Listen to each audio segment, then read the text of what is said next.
Hey, welcome to Thursday Thoughts. This is Jerry Fetta, owner, founder, and CEO of the Wealth Dynamics brand, coming to you this Thursday to talk Thursday Thoughts. So there's a couple things going on that I want to address this Thursday, and it's going to have to do with where you put your money right now.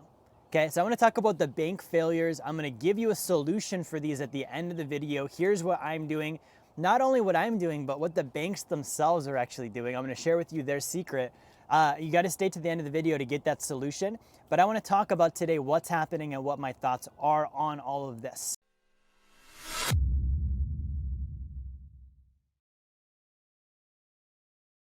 Hey, welcome back to Thursday Thoughts. So, if you've been paying attention, there's been a lot of bank failures lately. And when I say a lot, there's been in the last month, I think 4 or 5 major banks that have gone under.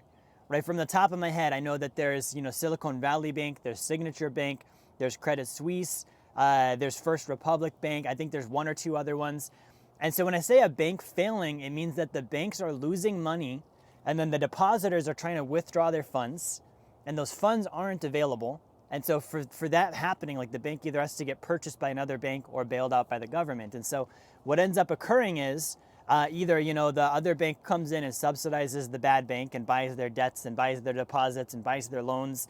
And then you've got a bank that now becomes a super bank like JP Morgan Chase, for example, or the government bails them out. And who pays the government? We do, our tax dollars, right? So what does this mean? I want to take us back to 2008, right? 2008, the mortgage crisis, right? You had, subprime mortgages, banks loaning out money to people that shouldn't have been, having money loaned to them to buy houses they couldn't afford, right? There's really no credit checks. There was not a lot happening to actually make sure people could qualify for a house. The banks would loan the money, then they would take that debt and they would sell it to an investment fund and say, this is a mortgage payment of every month, you're going to get this much. Here's the interest rate, pay us the principal value at a discount, we'll give it to you and you can have the income now.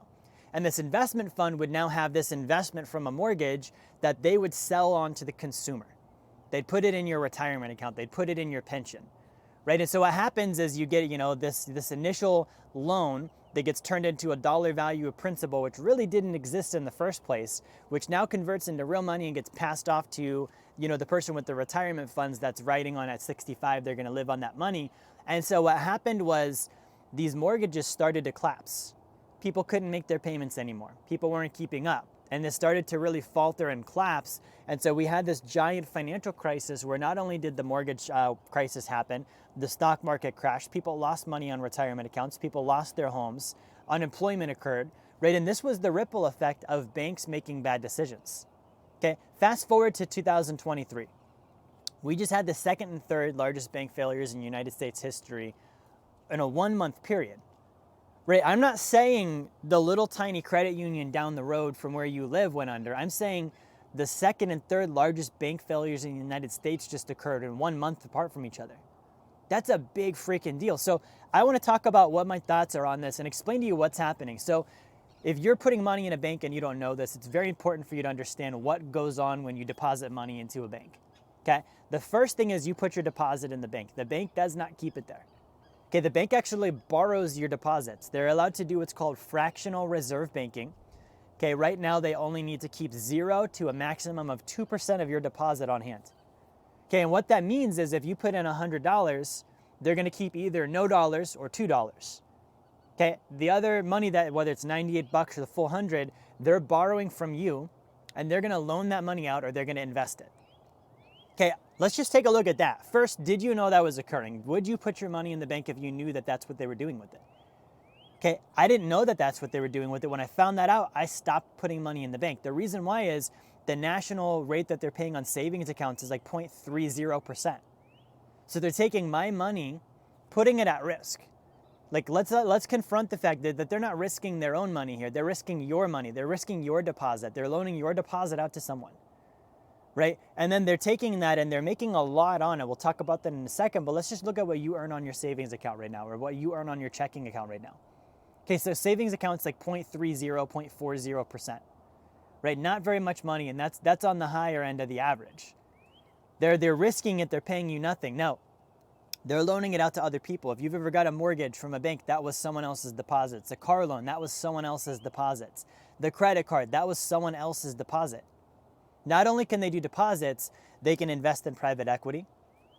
They can speculate on foreign currency, right? They're allowed to invest in the stock market. They can buy bonds. They can buy treasuries. They can really do whatever they want with it. And in fact, in 2019, a ship that was financed by JP Morgan Chase Bank was caught in the port of Philadelphia with 20 million tons of cocaine is what the number was. That's a lot of cocaine, right? And of course, JP Morgan was like, oh, we don't know what happened. Guys, you realize that they financed that ship with someone else's deposits. So they can literally do criminal activity with it if they can get away with that, right?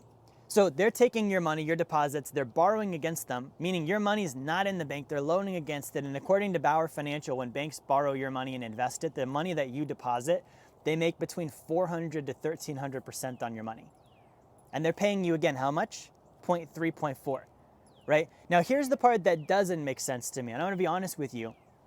How the heck does a bank make 400 to 1,300% on my deposits and still go out of business?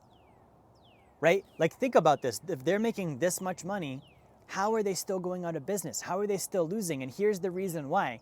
They take that money and they pay themselves hefty bonuses, right? Like, they keep enough cash on hand with the bank on average to flow for 30 days. If a larger than average amount of deposits come out of the bank, most banks only have enough money to stay in business for the next 30 days. And so they know what's happening. When a lot of deposits start coming out, the banks are aware this is on the edge of our stress test numbers. We don't have enough to keep things going this long. And so there's so many banks that went under. I'm trying to find the name of this one. With Silicon Valley Bank, when they went under, within hours before they failed, the executives paid themselves bonuses. Okay, the executives, like, they knew they were about to go under, and in a couple hours, the bank was about to be closed, and they paid themselves bonuses, and over 90% of their deposits were not covered by FDIC insurance. Meaning that the bank knew they're going under, they knew that over 90% of their customers were gonna lose their money, and instead of trying to stay in business, or instead of trying to keep that there to pay the customers back, they paid themselves bonuses. Okay, doesn't this sound familiar to 2008? The banks got bailed out in 2008. They took the bailout money, and instead of fixing the problem, they used it to pay themselves bonuses. Like, we just ruined the US economy. Very well done. Pat yourself on the back. Let's take government money that was intended to fix the problem and instead pay bonuses, and not a single one of them went to prison for it. Right? This is what's happening right now. So I want to teach you how to defend yourself against this. And the very first thing is to realize how bad this system is. Quit putting money in it. Right? You're in an abusive financial relationship. Don't go back. Okay? Your money's not protected. Okay? If over 90% of the deposits weren't covered by FDIC insurance, and here's the thing with the FDIC insurance, guys. The FDIC insurance, the FDIC, the Federal Deposit Insurance Corporation, this is a government-run insurance agency. They collect premium payments from the banks in order to insure the deposits of the banks. So just like you pay car insurance premiums in case you wreck your car, basically, the FDIC has the banks paying them monthly premiums in order to cover their deposits in case they lose money, right? Sounds brilliant. You're like, that's awesome. There's accountability. The government's involved in helping out. But hang on a second. A couple years back, I think in the last 10 years, the banks lobbied Congress to make it to where they don't have to pay those premiums anymore. The banks have not been paying the FDIC insurance premiums, which means the FDIC does not have money, which means in order for the FDIC to bail out the banks with the insurance on the deposits, they borrow money from the United States Treasury. The United States Treasury doesn't produce revenue, they collect tax money. So you deposited your money in the bank paid you little to nothing on that money, put your money at risk, made 400 to 1,300% on your dollars and paid you 0.30%, and still somehow lost your money on top of that. And then when you can't get your deposits out, you have insurance come in that you actually pay for with your taxes, right? How messed up is that? That's what's going on right now, right? And the banks and the shareholders, they're making money. They're paying themselves profits and bonuses right before it happens, right? So we have four or five in the first month, right? These are the first, the term, the shoe drop. These are the first shoes that dropped. And so just like when you get a chip on your windshield, it's about to spiderweb. We're going to see more bank failures. We're going to see more banks failing because they're all playing the same game. All of them are doing this fractional reserve banking thing. This has been going on since 1913, right? This has been going on a long time. And so it's the system that's broken. And until we fix the system, which, by the way, we're never going to. I don't know if you guys knew this. The Federal Reserve Bank, the one that's supposed to regulate all this, is actually a private corporation. It's not a government-run agency. It's a privately held corporation, and it has shareholders. Okay, those shareholders are the banks that are doing this. JP Morgan, Wells Fargo, Bank of America, they're shareholders in the Federal Reserve Bank, right? Like they make profit on it. They have power. They have say. Do you really think they're going to kill their own game, their own scam that they make so much money on? No, right? So what do you do? Like, obviously, we're looking at this and it sounds like the sky is falling down, doom and gloom. And you're going to see a lot of videos and content that want to put you in fear on this. And I want to give you solutions instead, okay? You can actually become your own bank. Okay, I'm going to attach an ebook to this video. It's a free download. There's a link you can go to download it so that you can learn how to become your own bank.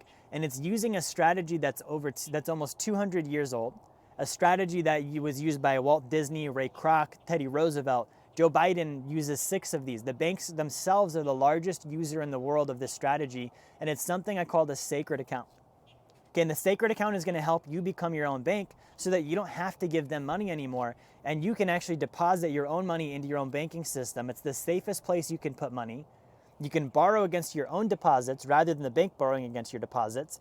You can then loan that money out or invest it rather than the bank loaning your money out and investing it. And you make profits on all of the dividends and all the profit that happens within that system instead of the banks and the shareholders making profit. So here's the thing. You're watching this video and you're like, okay, I'm putting money in the bank right now, right? You're doing all this. Factually, what I've described is happening. So you can either let it happen where you deposit money, they borrow against it, they invest it, they loan it out, they make the profit, and it happens at your expense and you make nothing. Or you can take responsibility. You can deposit your own money in your own bank, and you can borrow against your own deposits, and you can loan out and invest your own money and make profits on the system. Either way, that quadrant that I just explained is gonna happen to your money, no matter what. Okay, so the question is, do you wanna have it happen where you're the one doing it, you're the one profiting? Or do you wanna sit on the sidelines and let someone else do it to your money at your expense and at your own risk, right? So click on the ebook down here in the comments, in the description, download that, read it. This is something that you really should be focused on. Things are gonna get very interesting over the rest of this year, and this is a real solution. So thank you for watching, like, share, subscribe. I'll see you next time.